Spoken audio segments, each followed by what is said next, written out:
Starting us off with number 10 is the claw. So back in 1986, an expedition was undertaken on Mountain Owen in New Zealand since there was a network of unexplored caves under the mountain. Yes, because exploring caves with little to no light always ends well for everyone involved. Thankfully, nothing horror movie-esque happened other than them finding a few bones here and there and then a gigantic claw. And honest to God, when I saw the picture of it, I was like, what the hell was living in that cave? And I hope to God it didn't have kids. Forget kids, what if its hungry cousins were nearby? Like, you're still done for either way. And I'm not even talking like a small bear claw, I'm talking 4 massive claws that were most likely attached to a dinosaur ready to steal your kids and your wife. Hide your kids, hide your wife. Now it definitely wasn't Jurassic Park 2.0, but the team managed to find 3,000-year-old remains of an upland moa, which was basically a flightless bird. Flightless or not, it could still probably tear you apart on foot. Coming in at number 9 is the caveman, and before you skip this one because you think it's just one of those basic old cavemen that we keep finding, it's not, just putting that disclaimer out there.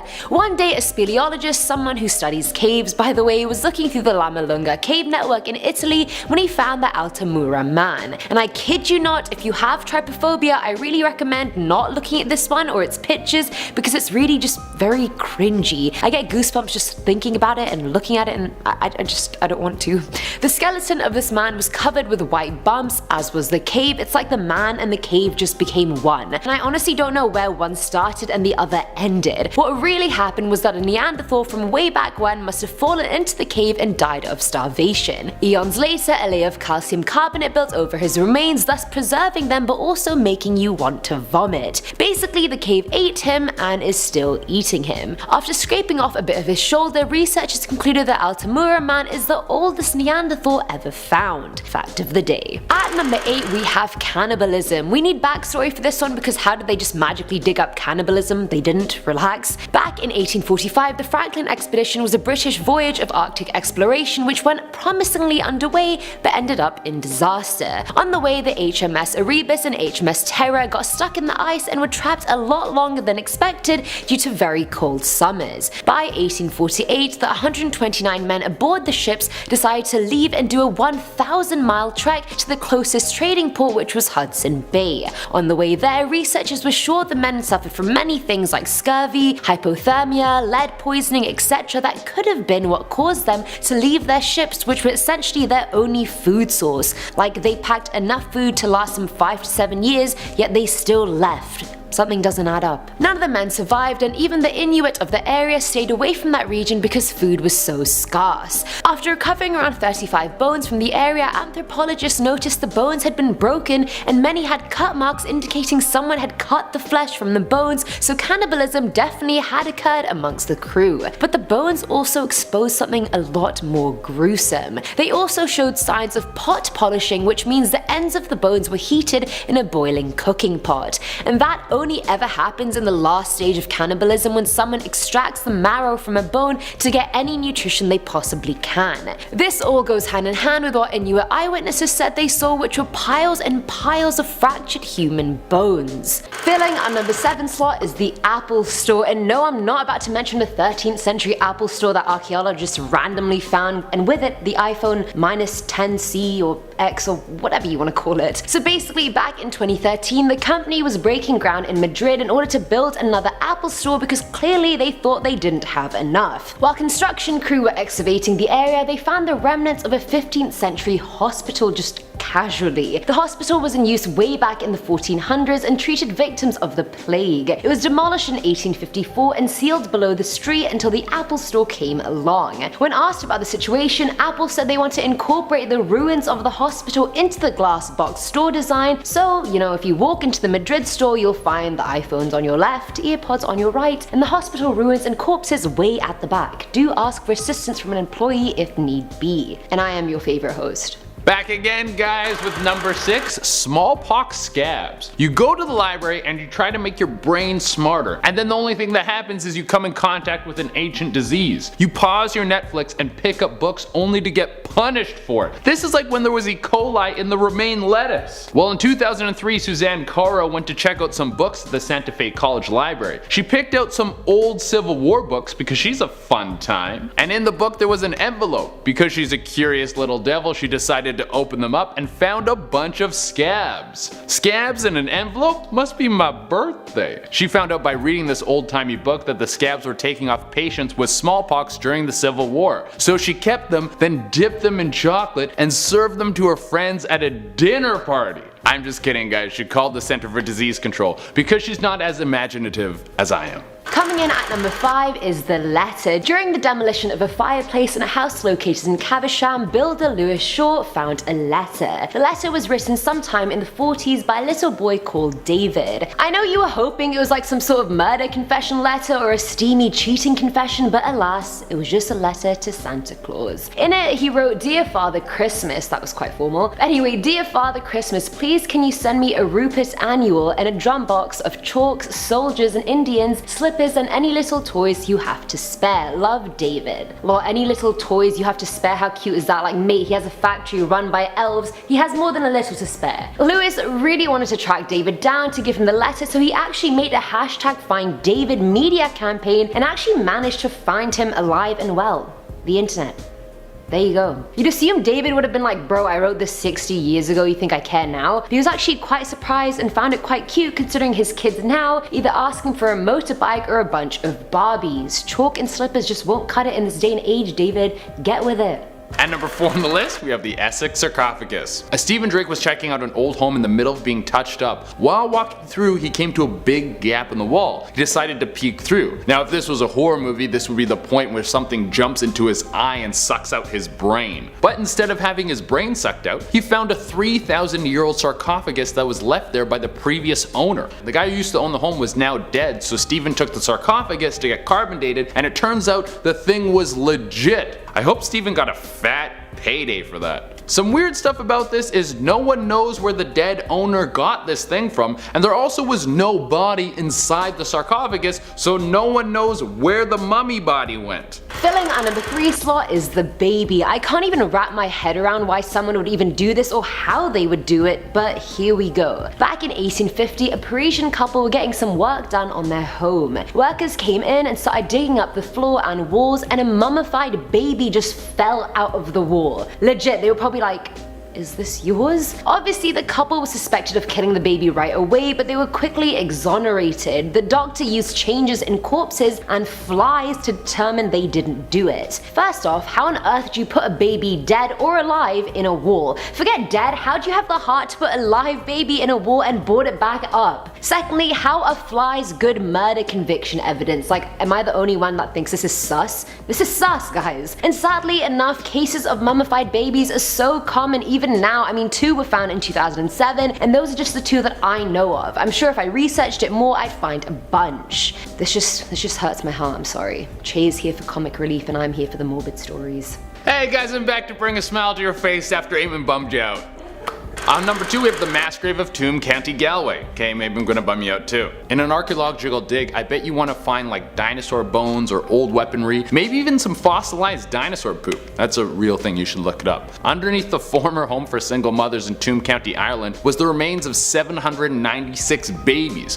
What the hell? It was a super baby grave. This is like something that came out of a Rob Zombie movie. Like, it's literally almost House of a Thousand Corpses. Between the years of 1925 and 1961, the home was run by the Bon Secours nuns, and it was a place where single mothers could go to get support. However, the nuns would often neglect the children which they were left to take care of. This would lead to them dying, and then they would wrap them in a sheet and dump their bodies in a septic tank. When the discovery was made, a home was built over top of the burial site to pay homage to the infants. That was so chilling, I never want to think about it again. Now we gotta go back to Eamon. Oof. Hi guys, I'm back. Hopefully you don't find me as dull as Che thinks you do. And finally at number 1 is post-death partum. So yeah, you probably do find me as dull as Che thinks you do. Once upon a time, 1,300 years ago, in a small Italian town of Imola, a woman died. And that's the end of number 1. No, I'm kidding, I'm kidding. Archaeologists found said woman in 2010 and the skeletal remains seemed odd. Her skeleton was fine, but archaeologists found a strange cluster of tiny bones in between her legs, which obviously turned out to be the remains of her fetus that she somehow gave birth to after her death. If we investigate this further CSI style, she was buried face up, so that implied she was purposely buried. She was in her late 20s, early 30s, and her baby was only 2 weeks away from being full term. The baby's legs were still inside the mum, but their head and upper body was born after she died, and that's referred to as a coffin birth. Did you guys know that was a thing? Because I certainly did not know that was a thing. What happens is that gas builds up inside the dead woman, which pushes the fetus out of the birth canal, something that has rarely ever been seen in archaeological history. And that's not even the end of it. They also found a hole drilled into the woman's skull, which was common back then to relieve things like head injuries, headaches, or to get rid of evil spirits. If any of you need that treatment after listening to Che,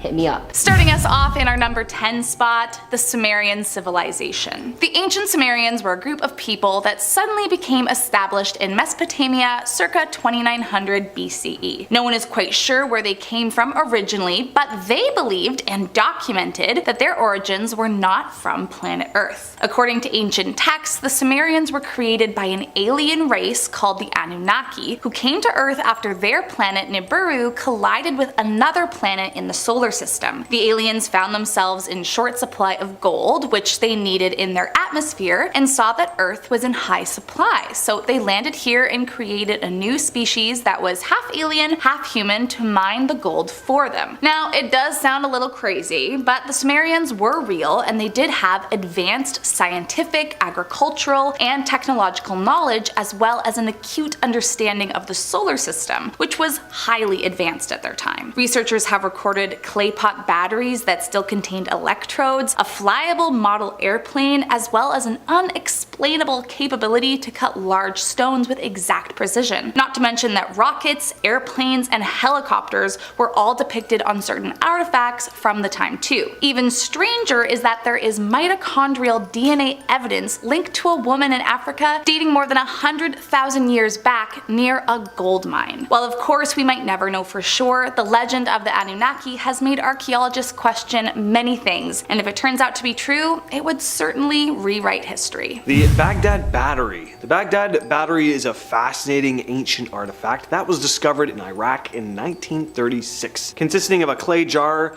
with a copper cylinder and an iron rod inside. While mainstream archaeologists consider it to be a simple vessel for storing scrolls or valuables, they're not 100% sure. So some folks have entertained a more exciting possibility. Enter the aliens. I think everything I picked has some sort of supposed alien connection, at least according to me, so prepare for that. Some hypothesize that this ancient relic is a sophisticated power device. According to some, ancient civilizations could have been far more advanced than we give them credit for, and they might have harnessed electricity for various purposes, but forget about human ingenuity. Maybe the Baghdad Battery was brought to the fine people of Earth with the assistance of a far more advanced species from outer space. Some believe that the ancient astronauts from other worlds visited Earth in the distant past and shared their knowledge of electricity with us. Maybe they left the Baghdad Battery as a small gift or a souvenir from their intergalactic journey, offering a glimpse into their advanced technology. Number 8. A goddess. On the western coast of India, there are ruins of a temple to the goddess Patini. Now, that part alone is not unheard of, as temples and goddesses are a large part of Hinduism. However, what is out of the norm is they have found an underground secret chamber that's rumored to hold an underground shrine to the Egyptian goddess Isis. Now, the ruins are now owned by a Hindu temple and hence forbidden, so nobody's been able to check what's underneath them. But according to writer Mog Morgan, the idea that it is a secret shrine to the Egyptian goddess is very believable. He theorizes that an Egyptian traveler came to India and started a group dedicated to his own goddess, goddess Isis, and that Patini could be the Indian evolution of the same deity. If only we could get into that chamber to know once and for all. Filling our number 7 slot is the sewer. So I didn't know excavation could be done in sewers, but apparently it can, so a group was doing just that under a Byzantine bathhouse in Israel. After a while of finding nothing, they started coming across hundreds of thousands of little bones, and after finding nearly 100 bodies, they realized they were waist deep into a sewer that was specifically for getting rid of newborn babies. Despite doing a lot of research, no one knows the real reason all the bones are down there. Initially, researchers thought it was just for female infants, since at the time the parents of these kids would have seen girls as less valuable. Thank God we grew out of that, guys, but either way, some of the bones also belonged to male babies, so it wasn't that either. And that's how far their research went. I wish I could tell you more. So in conclusion, we found 100 baby corpses in a sewer, and we're just apparently gonna just sweep it under the rug and move on. Now at number 6 are the headless Vikings. So along a road in Dorset, archaeologists were doing some digging when they came across the remains of 54 Viking mercenaries. But the scary part was that all the corpses were headless. The group went on to record the positioning of the bones when they realized everything was conveniently in its own pile. The heads were all together, the legs and arms were arranged, as were the torsos. Initial theories were that the Vikings tried to occupy a village nearby, failed, and then the villagers came and murdered them and took some of the skulls as souvenirs. Honestly, I highly doubt this, because aren't Vikings meant to be pretty jacked and very good at fighting? I feel like they would have beat the villagers. Another more viable theory was that the Vikings may have been sacrificed in a ritual which explains the bone arrangements but has no link with the culture around the area, so you win some, you lose some. Coming in at number 5 is the Screaming Mummy. So back in 1886, Gaston Maspero, the head of the Egyptian Antiquities Service, was bringing mummies out of their sarcophagi. Side note, I love when the plural of something ends in I, it's just very amusing to me. Anyway, he came across one sarcophagus that was quite plain. The ones of queens and kings usually say very clearly who's buried inside, but this one was just a bit of a mystery. Inside, it was wrapped in sheepskin, which was seen as low class and unclean in ancient Egypt. Either way, when Gaston finally uncovered it, the corpse's hands and feet were bound together, and the person also died screaming, or so it seemed. It looked like the person had been tortured mid-death, or was buried alive, or maybe even poisoned. As sadistic as that sounds, after a lot more research into mummification, they realized unless the jaw is strapped shut when the body is mummified, then the jaw just naturally falls open anyway. So in that regard, I guess all mummies are screaming mummies, but this person, known as Unknown Man E, was the first. At number 4 is the pit. So back in 2012, archaeologists were surveying an area in Bergheim, France, when they found around 5 acres of pits called silos absolutely filled to the brim with human bones. They uncovered 60 silos, 14 of which were filled with bones, because that's totally normal in this day and age. One of the silos just had dismembered human bones, which shows a hell of a lot of amputation took place to fill it up. Other bodies were found which had suffered trauma blows and stabbings as well. Why are we uncovering so many pits or tombs filled with suspicious dead bodies? Like, how did people not have to report this stuff or write it up back then? Like, I'm very confused. Either way, bodies of adults, children, and even infants were found and were estimated to be around 5,000 years old. Filling our number 3 slot is chemical warfare. So back in 1933, an archaeologist by the name of Robert Dumesnil was doing a dig near Dura Europa, which is where the Persians seized the Romans.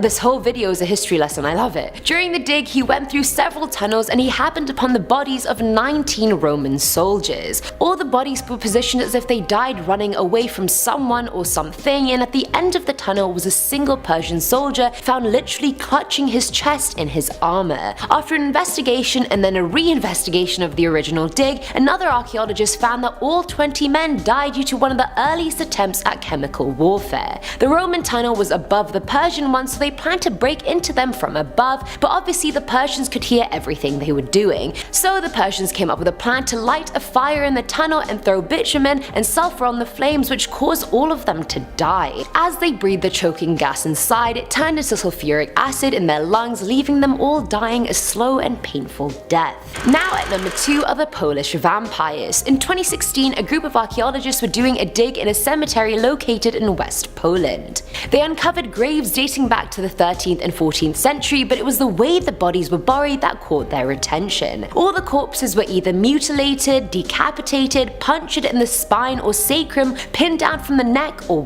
found. All these methods were believed to physically stop the dead from rising again, so researchers believe the locals assumed these people were vampires. One woman who died was believed to have kyphosis, a condition that gave her a hunch which could have led people to believe she was a vampire. She was buried face down and her knees were broken in various places. Another man with the same condition was buried the same way, and the third body was buried with their head between two big stones, and I just feel bad for this person. Most of these bodies were probably not vampires at all, but victims of cholera, and people believe the first person to die from an outbreak would return as a vampire. That's sound logic. And finally, at number 1 is the murder tomb. Back in 2009, a group of archaeologists were excavating the bottom of a prehistoric dry lake bed located in Motala, Sweden. They weren't expecting to find much since they were just doing it because the area was being paved for a new railway line, but they struck gold. I don't know if I can even call this striking gold, but sure. They ended up uncovering a stone tomb structure of some sort at the bottom of the lake, and after getting it open, discovered the skulls of 10 people. All of them were 8,000 years old, and it ranged from elderly skeletons to babies as well, so no one was spared in whatever was going on. But it gets even worse. After digging deeper, they found fragments of other skulls lodged into an 11th skull. I don't know how you would even shove skull fragments inside someone else's brain while they're still alive. This is some Hannibal Ting right here. Anyway, they also found a lot of bodies that had been torched alive and that had stakes driven through them.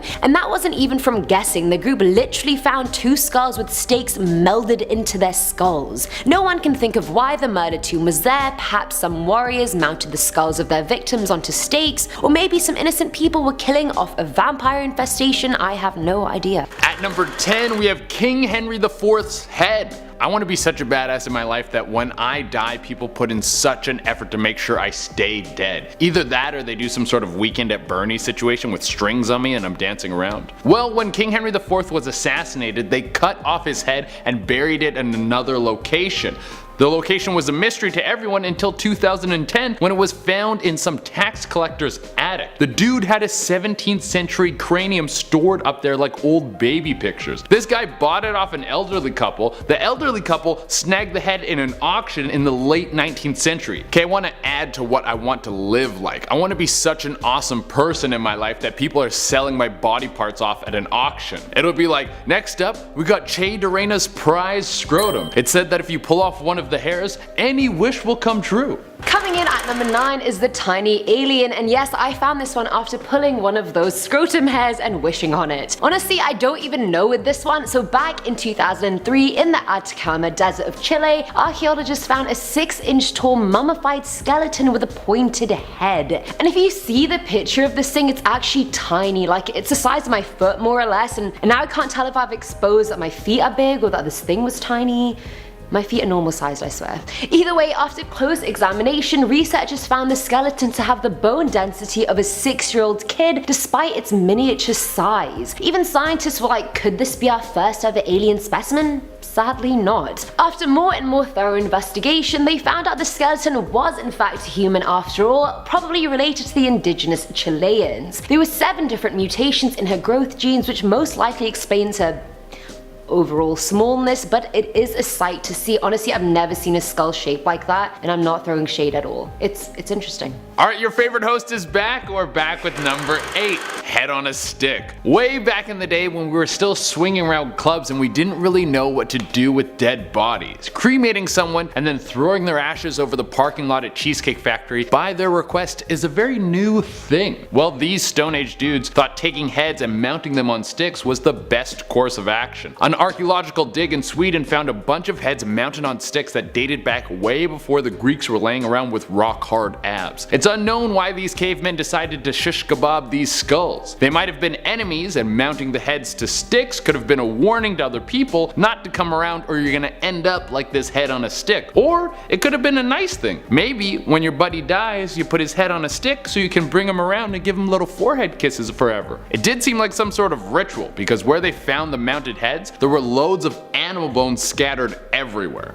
Next up, we have the Nazca Lines. The Nazca Lines are a series of ancient geoglyphs located in the Nazca Desert of southern Peru. They depict various shapes, including animals, plants, and geometric patterns, and the exact purpose and meaning of these etchings remains a bit of a mystery. Some theories suggest they might have been used for astronomical or religious purposes, but the strange thing is the scale of the designs means they can really only be appreciated from the air, and people weren't really looking down at the Earth 2,000 years ago. So who were these for? Were they used to appease gods, or maybe beings from outer space? There are all kinds of different images depicted, birds, monkeys, various different plants. Probably the strangest one though is what is often referred to by archaeologists as the astronaut. It's obviously a humanoid figure, but the size of the eyes and the shape of its body really does resemble some sort of spacesuit or classic extraterrestrial type being, so really leaves you with more questions than answers. Coming in at number 6, Pudnamabaswamy Temple. In Kerala, India lies a grand temple containing 6 sealed underground vaults. Now, since its discovery, 5 of the vaults have actually been opened, and inside they found treasures, jewels, and gold worth millions. But there still remains one vault they have not been able to crack. In 2014, Supreme Court appointed committee members based on alleged mismanagement in the affairs of the temple were appointed to open the forbidden vault. First, they opened the metal grill door and discovered a sturdy wooden door just behind it. They opened this door as well and encountered a third door made of iron, which was jammed shut. The observers tried to force their way in, but failed. So they decided to hire a professional locksmith to open the door, but in mid-July, before the locksmith came, the royal family got an injunction from the Supreme Court against opening Vault B, and by July 2020, the Supreme Court refused to give permission to open the vault, as it was an issue involving religious sentiments. But it has left many wondering what is behind that last vault. Legend suggests that a spell is what is required to get open the last door, hence why the attempted prying methods used on the other 5 have been unsuccessful. But archaeologists are keen to hopefully one day be able to see what lies behind the sealed and forbidden vault. Big circles. The big circles are mysterious archaeological features found in various locations across the Middle East. So these structures are massive circular shapes, visible only from above, and are made of stone walls or small stone mounds spread across different locations in the region, like Jordan, Syria, and Turkey. And they vary in size, with some stretching over 400 meters in diameter. But what were they built for? Nobody really knows. One of the most puzzling aspects of the big circles is their age, which is challenging to figure out without any artifacts connected with them or written records. Archaeologists have found it tough to date these structures accurately, leading to debates about their origins and the cultures that might have created them. Lots of theories have emerged in an attempt to unravel the purpose of these massive circles. Some researchers have put forward that the circles served as burial sites. Others speculate they may have been used to house animals, but the walls aren't really high enough for that. Most of them are only built like a few feet high. Of course, we have a bit of a similarity here to crop circles, and we all know the conspiracies surrounding them. So yeah, maybe, again, aliens, they could have a hand to play here too. Next up at number 4, ape bones. At the Hill of Tara in Ireland, a set of strange bones were found, but they don't look like bones of a normal person. They belonged to an ape.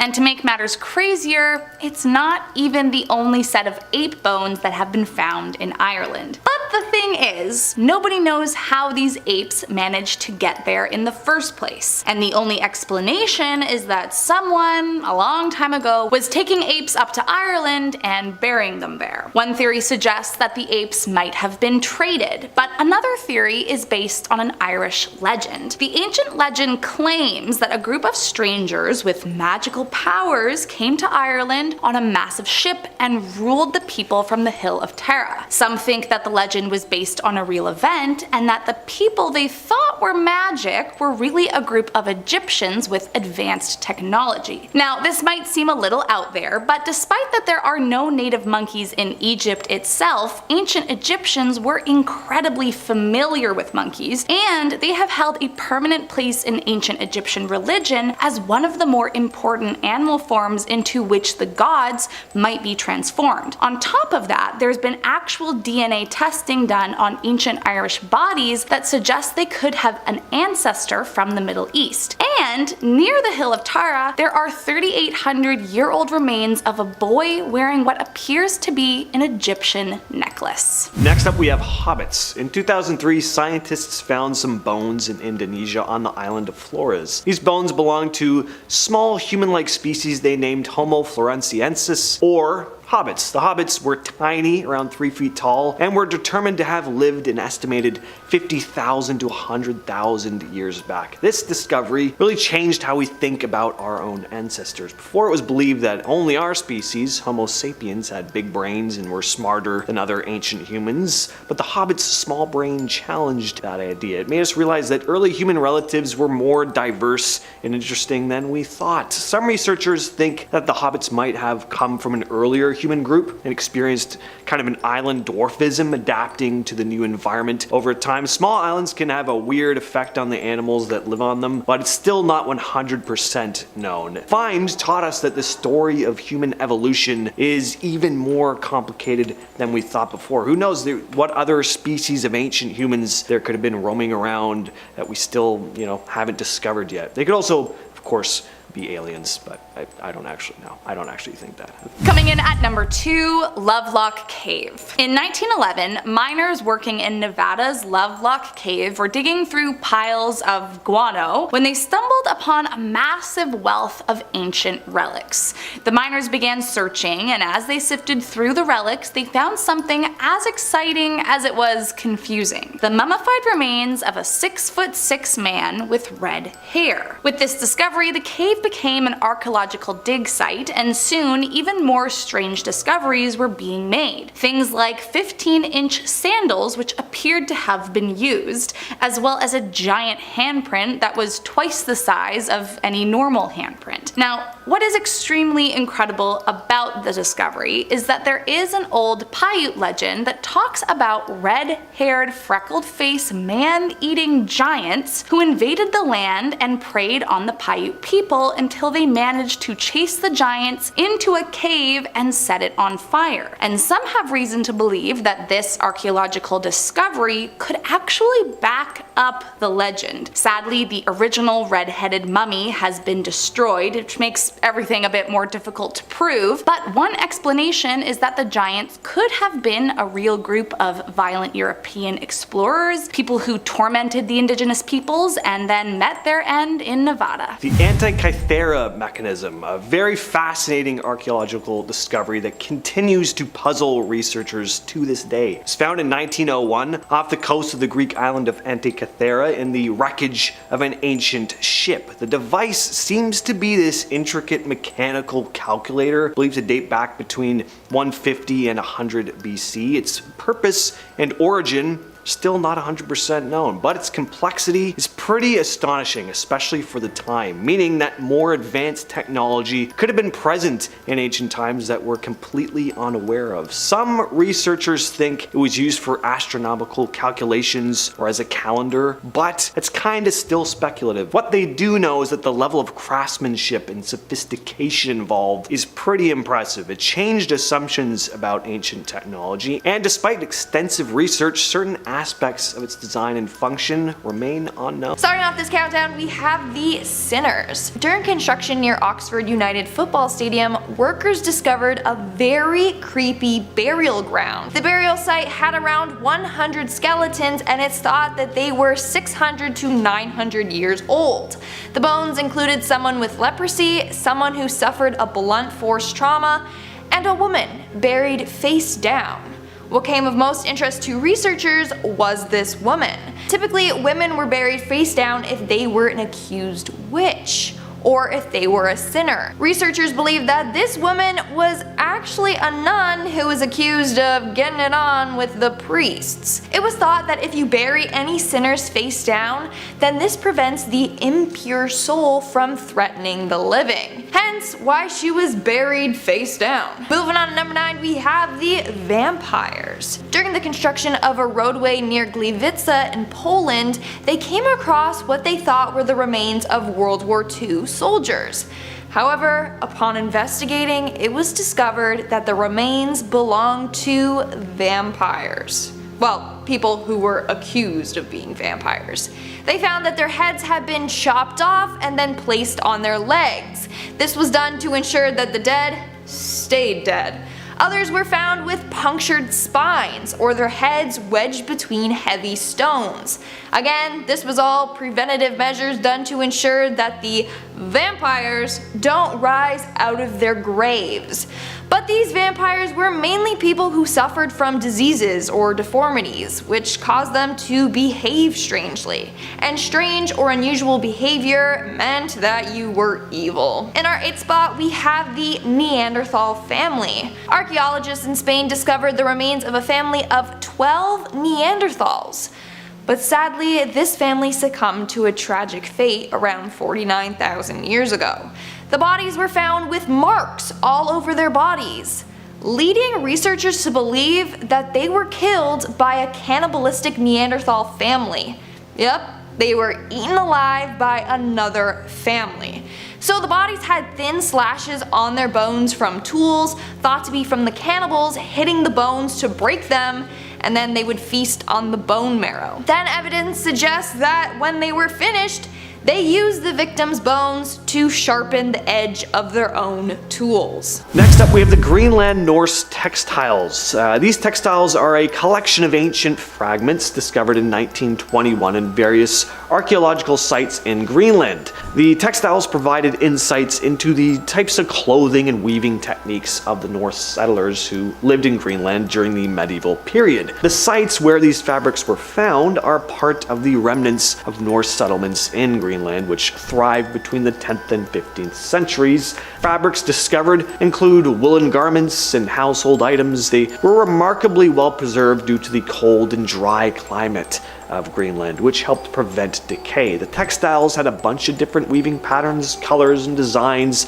that reflected the skill and artistry of the Norse weavers back in the day. It's interesting to see what their clothing looked like beyond depictions of them in ancient artwork. These fabrics have also been useful in understanding the challenges faced by the Norse settlers in Greenland and how they adapted to the harsh environment. And at number 6, we have the Kostenki 17 artifacts. The Kostenki 17 artifacts were discovered at the Kostenki site in Russia, an archaeological site known for its wealth of Upper Paleolithic finds. The artifacts discovered at the site include bone and antler tools, bone ornaments, and various artifacts made from organic materials. Archaeologists dug up a number of bone and antler tools like spear points, knives, and needles, tools that had been crafted with remarkable precision. They also found ornaments made from bone like beads and pendants. On top of that, there were plenty of hunting tools like projectile points, along with bones of animals that they had hunted.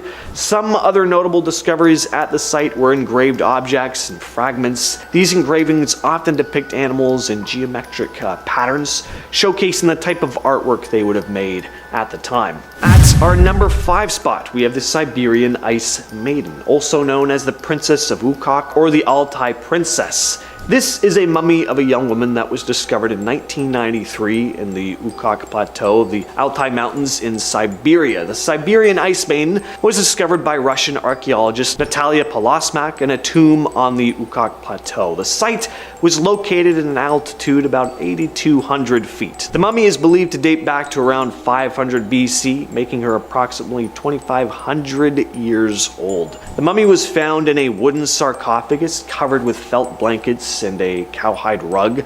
She was dressed in intricately woven garments made of wool and felt that was also adorned with jewelry, earrings, a necklace, various ornaments made of gold and other precious metal, so it's likely she held a high social status within the community. Her burial seemed to have been part of a complex ritual too, which led the archaeologists to believe she could have been a priestess or a noblewoman. Number 4, the Etherican brown bear. 2019, scientists made a pretty cool discovery in Siberia. A thousands-year-old brown bear carcass preserved in the permafrost. The ancient brown bear carcass was discovered by reindeer herders. It was incredibly well preserved because of the permafrost conditions, which prevented decay. The carcass dates back approximately 3,500 years, placing it in the late Bronze Age. This age estimation was made through radiocarbon dating, a technique used to determine the age of organic materials based on their content of carbon-14 isotopes. Next on the list is Quede Dan Shinichi, which was the name given to a remarkably well-preserved body discovered at the Tatshenshini Alaska Provincial Park in British Columbia, Canada. Quede Dan Shinichi was discovered by hunters in the remote wilderness northwestern British Columbia. The body was found partially buried in the ice, surrounded by a variety of artifacts. He was believed to have lived over 550 years ago, around the early 15th century, a member of one of the indigenous tribes that inhabited the region during that time. The body's preservation was due to the glacier ice, which acted as a natural freezer, protecting the remains from decomposition. And along with the body, again, a variety of artifacts were discovered. There was a robe made from animal hides, a spruce root hat, a woven mat, a walking stick, various tools made from stone and bone. The body was then ceremonially reburied in 2000 following traditional rituals and protocols. Coming in at number 2, we have the Landbreen tunic. In 2011, during archaeological excavations in Landbreen, Norway, this ancient piece of clothing was discovered. The tunic was a remarkable archaeological find, revealing more information about ancient Norse clothing and textile techniques. The Landbreen site in the mountains of Norway was once frequented by travelers during the Roman Iron Age, approximately 300 to 500 AD. Because of the ice and snow in the region, many artifacts, including textiles, have been incredibly well preserved. And the tunic, it's made of wool, dates back to around 230 AD. It's a tunic-style garment with a natural brown color, a simple design. It has a twill weave, a pattern commonly used in textiles in that era. Just think of how much of our clothing, by the way, is going to be left behind after we eventually leave Earth or go extinct, let alone all our other crap. We churn out so much stuff on a constant basis, more so than at any point in history. I think finding stuff from this era is going to be so common in the future that it'll be more of a nuisance rather than a remarkable find. Finally though, taking that number 1 spot is Otzi the Iceman. Now, why is this number 1? I don't know, not really any particular ranking going on here, just a good one to close off with. In September of 1991, hikers Helmut and Erika Simon stumbled upon a well-preserved human corpse high in the Alps near the border of Austria and Italy. Later known as Otzi the Iceman, the two hikers saw the remains and actually thought he could have died relatively recently. But no, Otzi was an ancient human who had lived over 5,000 years ago during the late Neolithic period. He was so well preserved because he'd been encased in ice for that thousands and thousands of years. His body was found in the Ötztal Alps. The discovery site was in the Schnalzalval-Sanalis Valley, a region that was once covered by glaciers completely. Scientists discovered that Otzi lived between 3359 and 3105 BCE, making him one of the oldest and most well-preserved naturally mummified humans ever found. He was 5'5" and weighed around 110 pounds. The age at the time of his death was estimated to be around 45 years old. Besides his body, researchers also found a bunch of artifacts and clothing items with him. A copper axe, a quiver of arrows, a bearskin cap, and a coat made of woven grass and hide.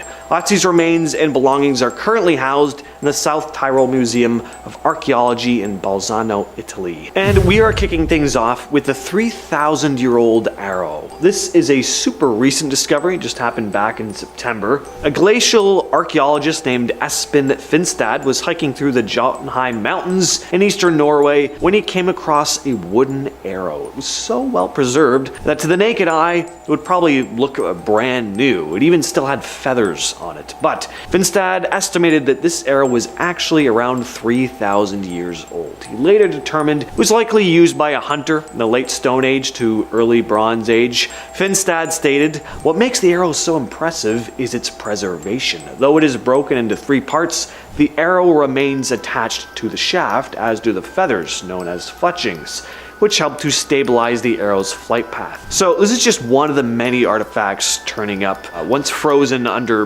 thick layers of ice, not just in Norway, but in cold climates all around the world as glaciers continue to melt. If you are enjoying our content so far, if you're new here, hit that subscribe button and don't forget to leave your thoughts, your comments, complaints down below.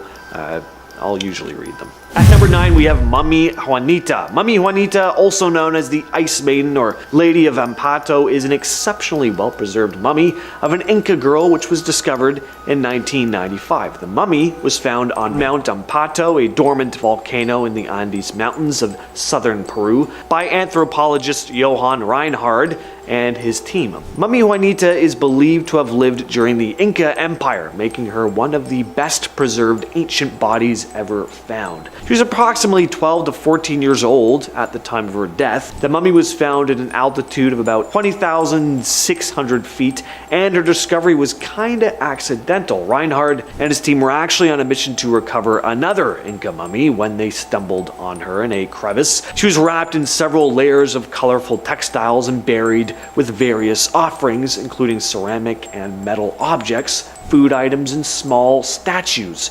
She was probably sacrificed as an offering to the Inca gods. The mummy is currently on display in the Catholic University of Santa Maria's Museum of Andean Sanctuaries in Peru.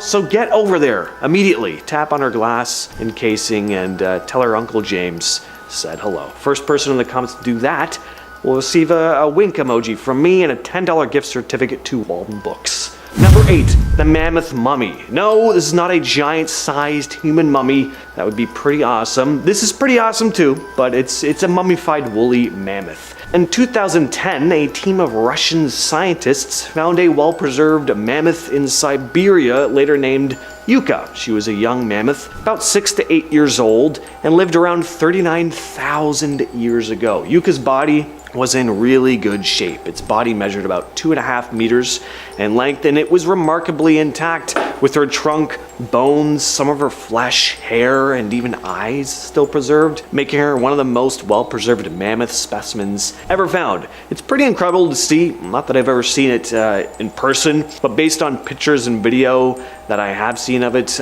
crazy how well preserved it is. Finding a dinosaur in this condition would be absolutely unreal. Anyway, they think she might have fallen into a mud pit or drowned, which helped to preserve her so well. People probably butchered her for meat, as there were cut marks on her bones. Scientists studied her DNA to learn more about mammoths and their connection to modern elephants. Right now, Yuka is currently being held in Moscow. At number 7, we have puzzle time. Did you know that if you throw a person's body into a bog and it's cold enough, it will help preserve the body? Well, I didn't know this either until I started making this list. Well, there was a dude in Scotland who found some bodies that had been buried for hundreds of years, but it seemed like before they were buried, someone had been doing some bog therapy on them to keep them in a preserved state. This is slightly creepy, but let's kick it up a notch. There were 2 bodies found, a man and a woman. Both of their bodies were very strange. There were limbs and body parts that seemed to be too large for their frame, almost like it was some sort of mutation. Everyone was confused. Well, thanks to the magic of DNA, the people digging up these bodies were able to find out that this happened because someone had been taking different body parts from several dead bodies and assembling them to make some sort of creation. Very creepy. And some of the mismatched body parts were hundreds of years older than the others. How did someone find bodies that were hundreds of years old, and why did they try to attach them to other people's bodies? That's something we will never know. At number 6, we have the cheese.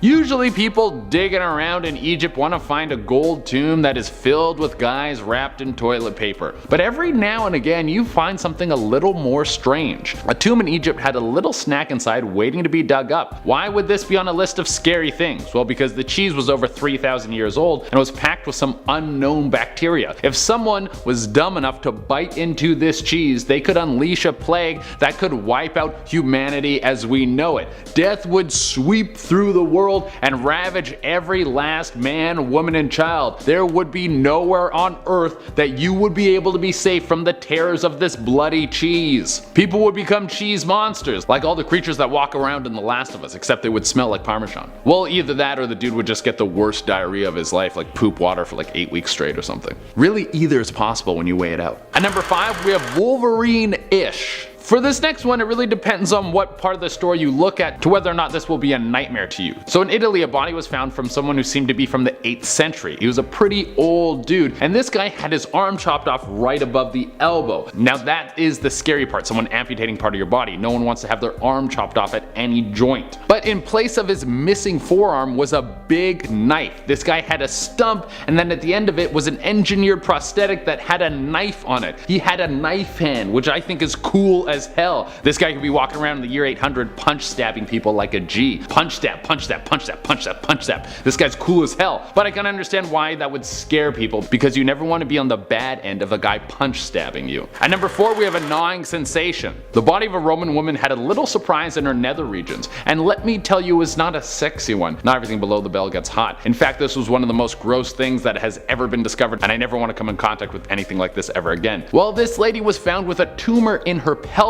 What was crazy about it is that the tumor was caused by an infected egg inside of her womb. This would cause the egg to partially develop, and the tumor had teeth in it. Ugh. That sounds like something that should be pulled out of a horror movie. The living tumor that has come to take over your planet. You will all be slaves to this toothy monster. Because this lady happened to die before x-rays were even a concept, there's a good chance she had no idea what dental danger was inside her body. At number 3, we have vampires. As much as we complain about the world, it's nice to know that things used to be way worse. Like maybe you don't like your job, or maybe you were stuck in traffic, or maybe you even got dumped, but at least you weren't tortured to death because people thought you were a vampire. A tomb in Bulgaria uncovered a man from the 1200s who seemed to be horribly murdered, most likely by people who thought he was some sort of vampiric monster. It seemed that he was forced into a grave, and then someone took a bladed weapon to his leg and hacked it off. And because the only way to kill a vampire is to stab it through its heart, they hammered a steel stake through this dude's chest, pinning him to his own grave. Joke's on them, you have to use a wooden stake, so this guy rose from the dead to seek revenge. Just kidding, he died for sure. He was for sure dead.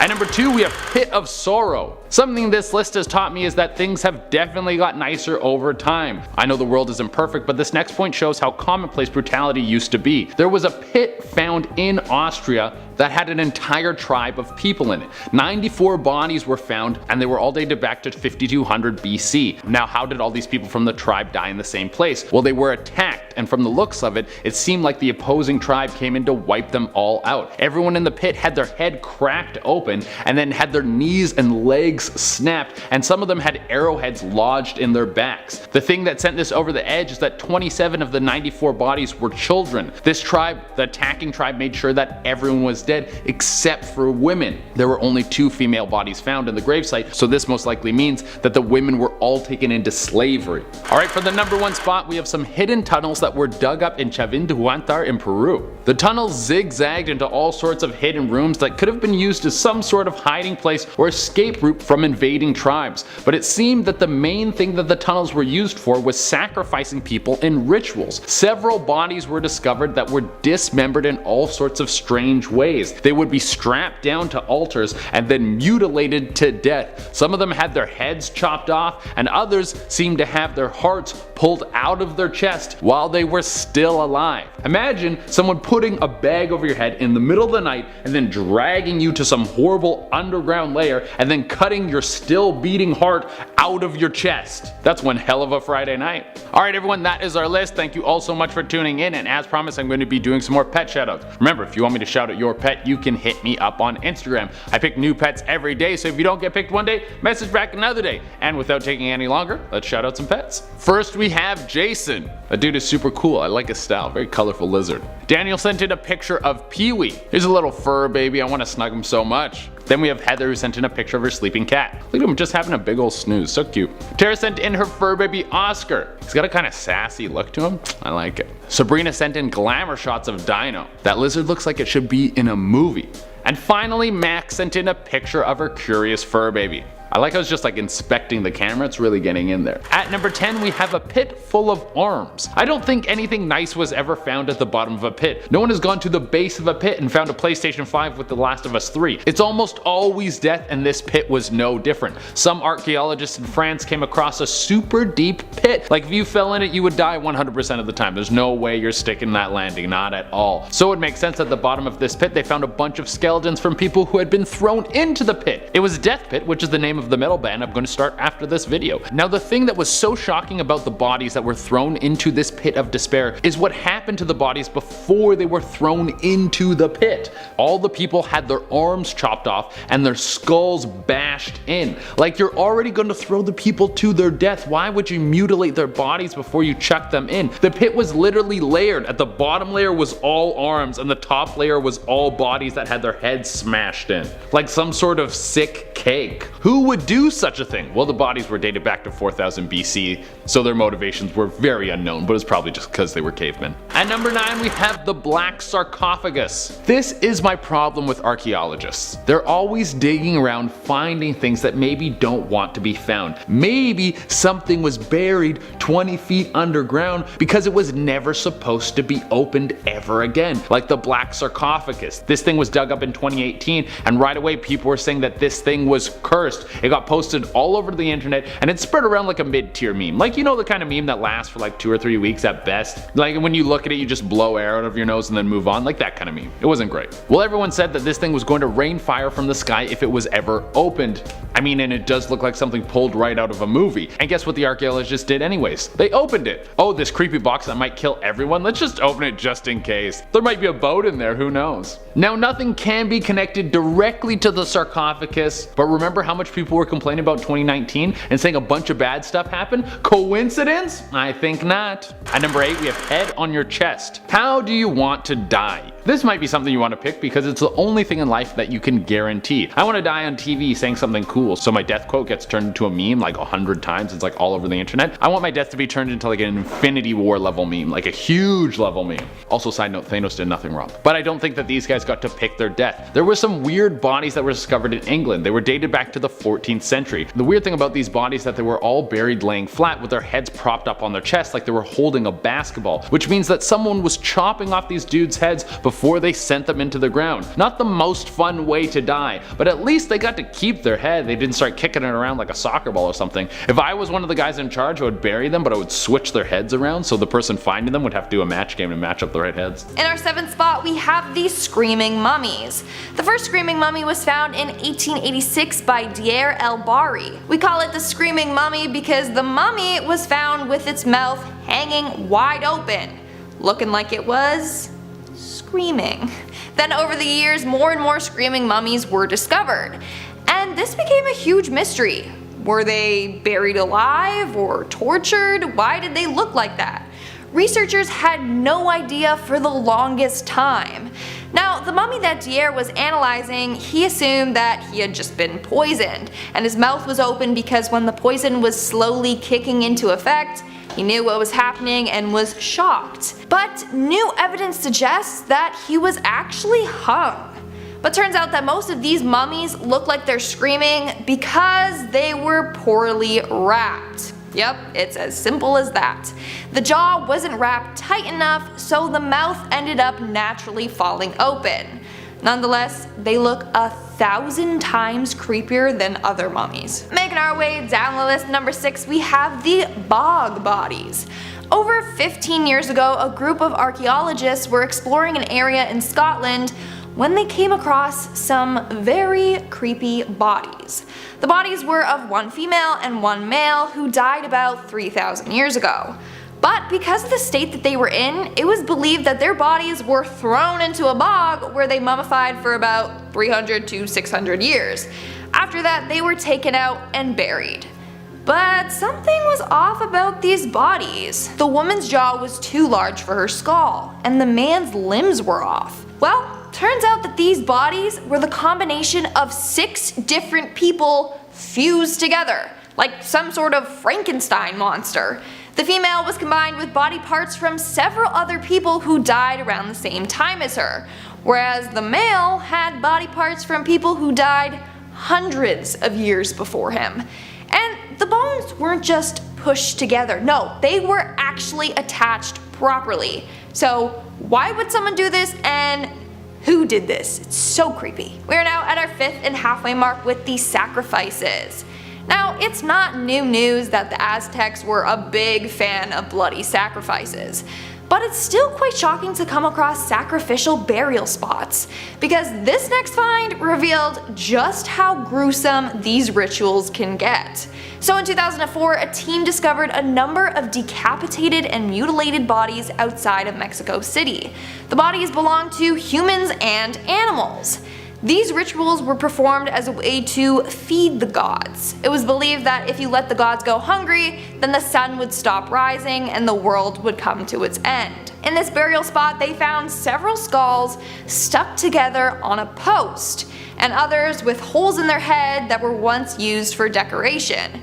I mean, it may not look so bad now, but imagine back in the day when the skulls still had the victim's skin and eyes and hair on it. Eey. In our 4th spot, we have the sunken skulls. In 2009, while excavating a dry lake bed in Motala, Sweden, a bunch of strange artifacts were found. There was a pile of animal bones, stone tools, and a bunch of skulls with stakes plunged through their heads. These skulls are 8,000 years old, and experts have no clue what happened to them. In fact, there's even one skull that has pieces of other skulls shoved up inside of it. Yeah, pretty disgusting. They think that this was either part of their funeral practices, or it was created as some sort of trophy by warriors who defeated their opponents. Moving on to number 3, we have the shackled skeletons. In 2016, a group of 80 skeletons were found buried in Athens, Greece. But these skeletons were found chained up with iron shackles still around their wrists. They are believed to be prisoners who died around 650 BC and 625 BC. These skeletons were found with terrified expressions plastered on their faces. Their necks were flexed and their jaws hung wide open. Studies showed that all the skeletons were males who suffered horrific deaths. They were chained up while an executioner went down the line, killing these men one by one while the others watched, waiting their turn. They were ruthless back in the day. I just want to know what these men did. In our 2nd spot, we have the expedition bones. Back in 1845, Sir John Franklin led 2 ships filled with 129 men to explore the Canadian Arctic in search of the Northwest Passage. However, along the way, the ships ended up getting stuck in ice, and they all faced a chilling death. But thanks to the ice, the bodies of the crewmen were preserved.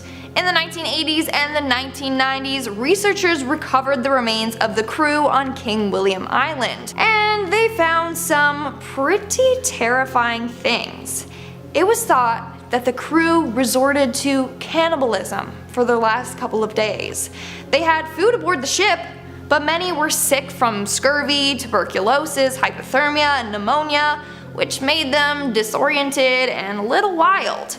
The crew were found with cut marks all over their body, indicating that their flesh was cut off the bones and eaten. On other men, their bones had been cracked open and the bone marrow was feasted on. What a very gruesome death. And in our number 1 spot, we have the severed hands. While doing a number of digs in Abydos, Egypt, one archaeologist found 4 different pits filled with severed hands. Yep. Nothing else, just piles and piles of hands. Each hand belonged to a different person, and they had been buried there 3,600 years ago. Now, before you think there's like some morbid hand serial killer on the loose, no, there actually is an explanation for this. But I don't think it makes it less creepy. So back in the day, it was a practice to actually remove the hand of your enemy. It was thought that by doing so you would steal their power. You then could trade these hands in for a reward. The hands were then buried into these ceremonial pits. I'm just glad that this isn't a practice anymore.